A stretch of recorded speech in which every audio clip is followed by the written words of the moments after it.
Karena saya juga adalah pakar Syiah. Saya mengerti Syiah. Saya paham Syiah itu siapa. Saya menguasai kitab Syiah. Mengapa kemudian dibandingkan dengan Salafi? Assalamualaikum warahmatullahi wabarakatuh, sahabat cerita sekitar. Saya akan mereaksi sebuah video yaitu tentang Laskar Sufi tuntut Bupati Tasik untuk menutup Masjid Salafi ya. Kenapa mereka menuntut Bupati untuk menutup Masjid Salafi? Mungkin di antara mereka ada yang tersusupi oleh kaum liberal atau yang tidak paham tentang ajaran-ajaran Salafi ya guys. Oke sahabat, saya ingatkan kembali, jangan lupa like, subscribe-nya, dan yang sudah subscribe saya ucapkan terima kasih, dan yang belum, monggo di like dan subscribe karena subscribe itu gratis ya guys. Oke sahabat, tanpa berlama-lama kita ikuti ya dari videonya sang Ustadz Zulkarnain El-Maduri ya, dan ini dia videonya.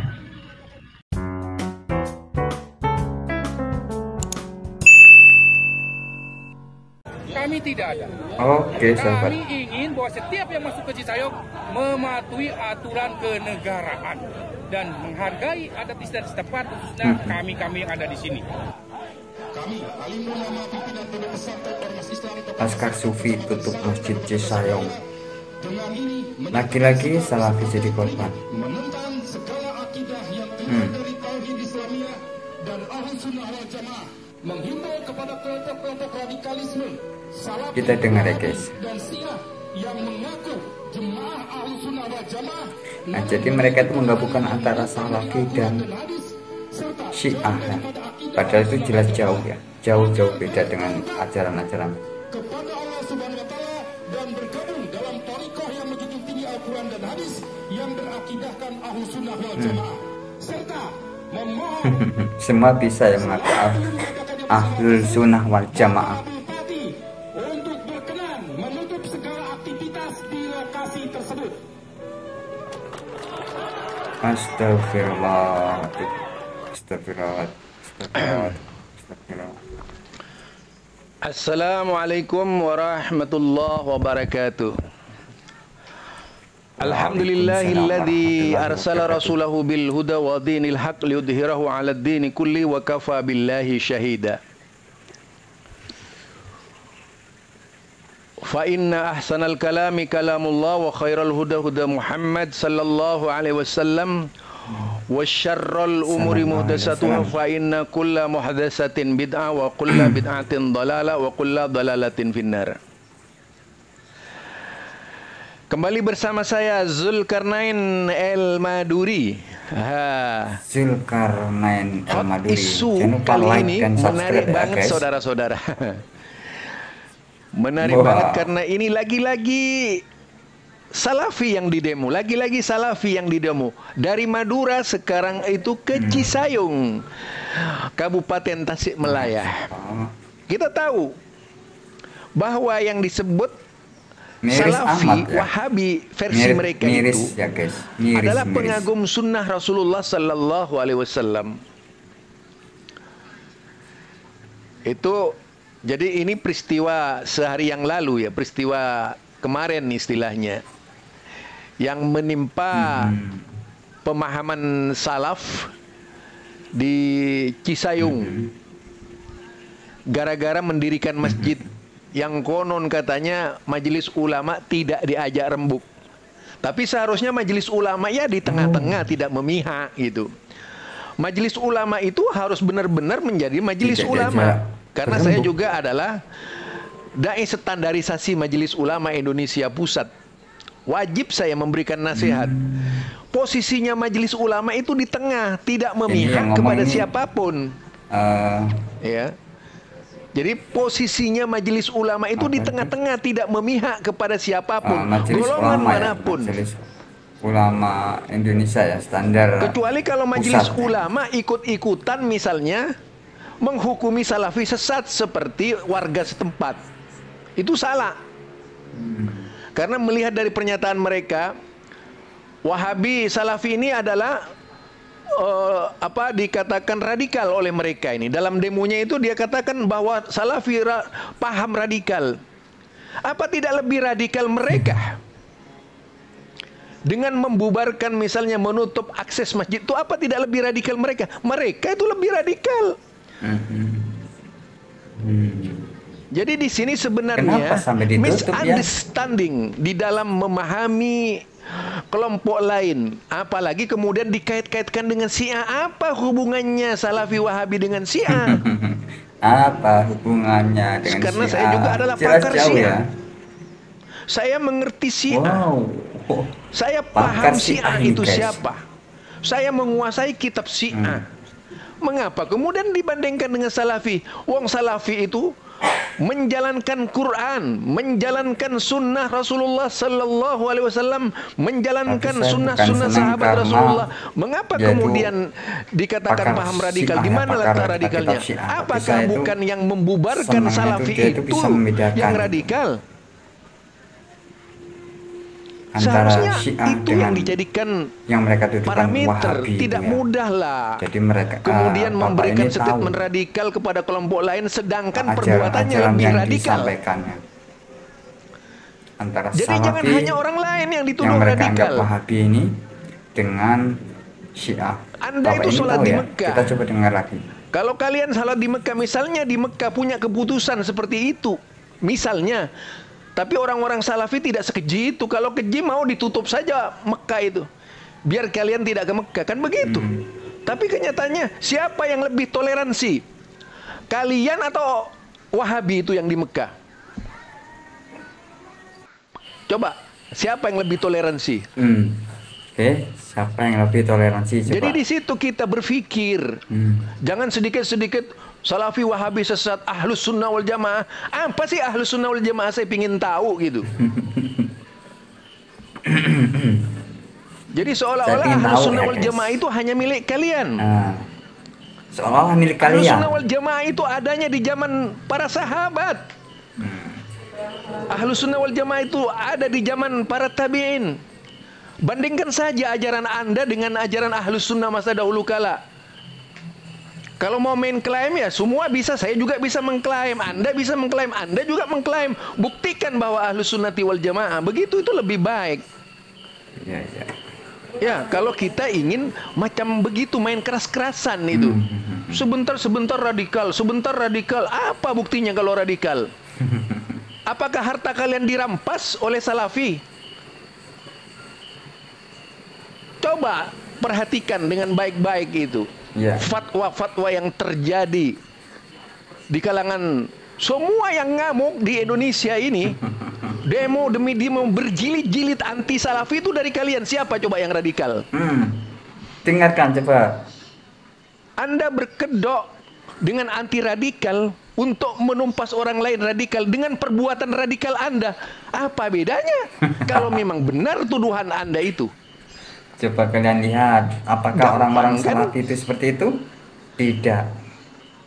Jadi majelis ulama mohon kepada majelis kebaikan. ulama berada di tengah-tengah, tidak memihak ke kanan, tidak memihak ke kiri. Jadi tidak memihak ke kanan, tidak memihak ke kiri, di tengah-tengah. Pertemukan, jangan selalu merasa perlu dilaporkan dan sebagainya. Tidak diajak rembuk.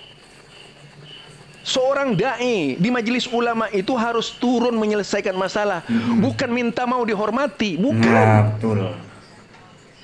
Menyelesaikan masalah itu lebih baik, bukan mendukung salah satu pihak. Jadi di situ kalau kita mau berbicara radikal, siapa sebenarnya yang radikal? Yang membubarkan masjid atau orang yang dibubarkan itu?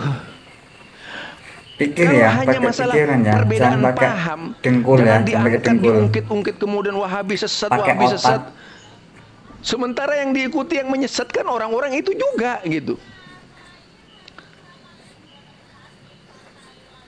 Coba kalau misalnya di Arab Saudi seperti itu, ditunjukkan sikapnya kepada Indonesia yang bilang radikal-radikal.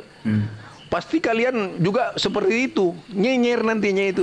Wah, Mekah ditutup, makin menjadi-jadi. Nyinyir pastinya, pasti itu. Orang sekarang aja Siapa udah nyinyir sebenarnya ya ini? guys ya. Ini mirip-mirip Syiah. Paling benci di dunia ini terhadap Wahabi itu Syiah. Paling benci. Kitab-kitab ditulis oleh tokoh-tokoh Syiah. Dari berbagai latar belakang di Iran itu untuk membenci Wahabi. Termasuk ada buku rujukan Syiah yang dipakai oleh orang-orang yang ngaku Ahlus Sunnati wal Jamaah. Ya Allah. Ada itu. Itu seperti yang dikutip oleh Idrus Ramli berkaitan dengan Wahabi Idrus dan Ramli. Syiah katanya. Seperti apa ini? Wahabi dan Syiah itu bagaikan Bapak ini, tai ya. unta dibelah dua. Ternyata yang dibaca, yang setelah dibaca Bagaikan dengan unta dibelah hati-hati dua. yang dimaksud bukan Wahabi Syiah, Nasibi. Nasibi itu tahu kalian apa? Nasibi ini golongan para sahabat Nabi yang dimaki-maki oleh mereka. Dirubah oleh Idrus Ramli, Nasibi menjadi Wahabi. Merubah-rubah kalimat Idrus Ramli itu. Jadi Semoga ada yang sebenarnya paham ya. di Bukan sinilah ada semua pakai pikiran lah. misunderstanding. Pakai otak. Orang yang Kita mengklaim belajar paling dengan benar baik, dengan bisa benar. dibuktikan di sini. Bukan saya paling benar ya. Saya Siapa juga sebenarnya? manusia yang Kalau paling memang merasa yang benar, banyak ngapain salah kalau saya dengan benar suatu itu dosa. kemudian saya merasa terpukul? Mau orang Hanya sejuta kepada Allah orang, saya mohon ampun. 1000 orang mengatakan saya salah, biarkan saja. Itu kalau prinsip saya sebagai seorang yang benar. Saya nggak peduli siapapun. Ketika saya berprinsip ini benar misalnya. Bukan kemudian, oh ini kami Ahlus Sunnah wal Jamaah, tapi kerjanya misalnya selalu menutup masjid. Ahlus Sunnah wal Jamaah dari mana itu? Tertawa saya guys. Lucu ya. Apakah di dalam Ahlus Sunnati wal Jamaah masjid itu harus ditutup berdasarkan apa? Hukumnya apa gitu? Saya ingin tahu kepada yang menutup-nutup masjid ini. Hukumnya apa coba? Ini Republik Indonesia. Di sini saja agama-agama seperti Hindu, seperti Kristen, seperti Katolik, Protestan, dan agama-agama lainnya, bahkan juga Yahudi sudah masuk di Indonesia, bisa hidup kok. Astagfirullah. Lah kemudian paham Wahabi Anda singkirkan dengan alasan Anda itu nggak masuk akal. Di mana letak toleransi Anda itu? Yang teriak-teriak toleransi itu di mana? Di dengkul. Jadi hanya toleransinya buat orang-orang yang sama dengan Anda. Kalau yang tidak sama dibubarkan begitu. Ya seperti itulah. Atas dasar pertimbangan Anda bahwa mereka itu radikal. Lalu dikait-kaitkan dengan bermacam-macam radikal. Sejak kapan disebut radikal? Setahu saya ini senior. Tahu perkembangan ya. Usia saya cukup lah untuk mengarungi perbedaan di Indonesia. Hampir 60 tahun. Dilihat dari awal adanya dari kalangan ustadz salafi, senior salafi, dari zamannya Ja'far Umar Talib, di zamannya Abdul Qadir Yazid Jawas, di zamannya Abdul Hakim Amir Abdat, di zamannya semua mereka itu anti teroris, malah banyak membantu kepolisian. Mengapa tiba-tiba Anda tuduh radikal dari mana? Itu ya. Toh orang-orang yang di luar mereka ini yang ngaku-ngaku Wahabi kemudian ditahan atas tuduhan teroris, tanya apakah kenal dengan tokoh-tokoh salafi itu yang mengajarkan perdamaian? Ya. Harusnya tanya loh kepada Yazid, harusnya tanya dong. Iya. Saya tahu Jangan Yazid, cuma asal Yazid itu klaim seorang gitu ya. penterjemah. Radikal, Mengenal Yazid radikal. sebaik-baiknya, bahasa Arabnya Astagfirullah. sangat baik. Kenapa? Kalau memang Anda punya kemampuan, datangi saja ke sana itu. Abdul Hakim Amir Abdat itu sangat baik bahasa Arabnya. Ajak saja berbicara. Kenapa harus teriak-teriak kalau memang Anda itu orang hebat? Jadi kalau memang Anda merasa benar, tidak perlu sakit hati lah. Kecuali kalau Anda merasa tidak benar. Perbedaan di Indonesia itu dijamin oleh undang-undang. Pasal 1 dan 2 ayat 29 itu jelas sekali. 9. Jadi mereka bisa menjalankan sesuai dengan keyakinan. Lah ketika mereka berbicara Anda tersinggung. Kalau perlu singgung juga mereka nggak perlu sakit hati. Ini baru namanya Pancasilais, NKRI. Mana letak NKRI-nya ketika Anda itu menutup akses kepada kelompok yang berbeda tadi itu? Di mana letak NKRI-nya? Di mana letak Pancasilanya kalian itu? Di mana guys? Ketika kalian menutup akses orang lain, apakah kalian itu yang merasa Pancasilais? Di Indonesia itu ada ormas Muhammadiyah. Ada ormas Muhammadiyah. Sejak dahulu sampai detik ini aman-aman saja, tidak merasa terongrong oleh paham lain. Damai-damai saja. Sebenarnya siapa ini ya? Ada apa sebenarnya ini? Ada udang di balik batu. Juga Bandung, perbedaannya tajam dengan paham adat. Al-Irsyad juga berbeda, tapi biasa-biasa saja, tidak ada permasalahan. Mengapa ketika Salafi berbeda dengan kalian, kemudian kalian sesat-sesatkan? Aduh, parah ini. Jadi menurut saya, kalau memang merasa benar dengan hujah kalian, seharusnya biarkan saja. Buktikan bahwa kelompok itu tidak bisa besar. Tidak sedikit loh kelompok-kelompok yang radikal sejak dahulu sampai sekarang dihabisi oleh pemerintah itu dalam rangka menyelamatkan negara. Dan buktinya tokoh-tokoh seperti Ustadz Yazid, seperti Abdul Hakim Amir Abdad, seperti Ustadz Firanda dulu itu dipakai kepolisian, dan kepolisian aman-aman saja karena seluruh polisi dilarang memberontak kepada pemerintah itu. Astagfirullah. Itu sejak dulu saya kenal.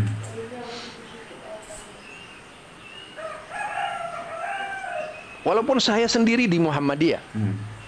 Ini hanya nasihat kepada mereka yang ngaku-ngaku Ahlus Sunnah wal Jamaah.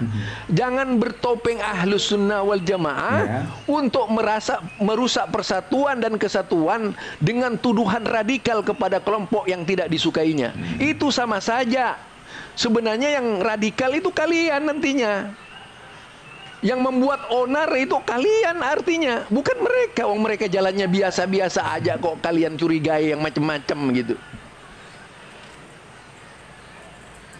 Kalau memang berani, nggak usah ajak debat saja, ajak diskusi. Mereka kenapa takut? Apa susahnya kalian tuh? Susah memang. Kalau memang berani, ajak diskusi saja mereka itu. Tak perlu kemudian mengatasnamakan radikal untuk menumpas mereka dengan alasan radikal. Jangan menjadi radik nakal lah kalian itu. Ini barangkali ya dari saya sekedar saran saja, nasihat mau'idatin hasanah. Bagaimana kita itu sebagai bangsa Indonesia benar-benar berada di bawah payung pasal 29 ayat 1 dan 2. Itu saja. Agama saja, agama yang berbeda-beda bisa hidup di Indonesia. Agama Kristen bisa hidup di Indonesia. Masa beda paham tidak boleh hidup di daerah Anda? Itu kan lucu. Anda samakan atau lebih parah dari agama-agama yang lain, paham yang disebut Salafi itu lucu. Yahudi di sini ada. Tionghoa ada di sini, yaitu agama apa namanya yang di kelenteng itu. Semua ada di sini. Tapi bebas-bebas saja, tidak ada yang merusak. Aman gitu. Kecuali kalau ingin memberikan tuduhan kepada orang, dilakukan berbagai macam cara supaya bergejolak itu. Nah, ketika sudah berbicara Salafi, Anda lebihkan dari kelompok-kelompok yang sangat berbeda tadi. Di mana letak Pancasilaisnya kalian itu yang ngaku-ngaku teriak-teriak Pancasila, satu ketuhanan yang Maha Esa, kedua kemanusiaan yang adil, marab, tiga persatuan Indonesia, banyak ya. 4 kemasyarakatan apa lupa sampai permusyawaratan ila akhir tuh. 5, keadilan sosial bagi seluruh rakyat. Anda itu semuanya berada di payung itu, di bawah padi, kapas, bintang dan sebagainya itu. Pancasila. Kemudian lagi harus pakai undang-undang tadi kan, UUD 45 pasal 29 ayat 1 dan 2. Apa hasilnya Anda dengan pasal 21 dan 2? Di mana letak pri kemanusiaan Anda? Sedangkan kita harus berdampingan walaupun berbeda paham. Kalaupun misalnya terbukti Salafi di situ salah, ajak diskusi saja mereka. Membuktikan kepada mereka untuk mencabut kesalahannya itu. Kalau bisa dibuktikan, bukan membubarkan. Agama yang membubarkan itu hal lain sudah. Karena itu artinya memang kalian itu ada pada posisi yang salah kalau membubarkan itu. Bukan posisi yang benar. Seorang demokrat, ya, maaf bukan Pak Demokratnya HAY ya. Seorang demokrat, jiwa yang demokrat itu terbuka kepada pendapat manapun. Itu demokrat. Apalagi hidup dakwah kalau landasan demokrasi dipakai, kecuali kalau kalian punya dasar-dasar di luar.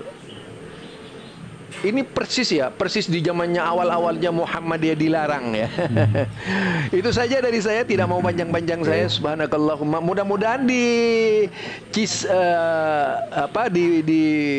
Cisayung itu, daerah Tasikmalaya, diberi rahmat oleh Allah, diamankan ya, dan umatnya benar-benar melahirkan sikap tepo seliro yang tinggi.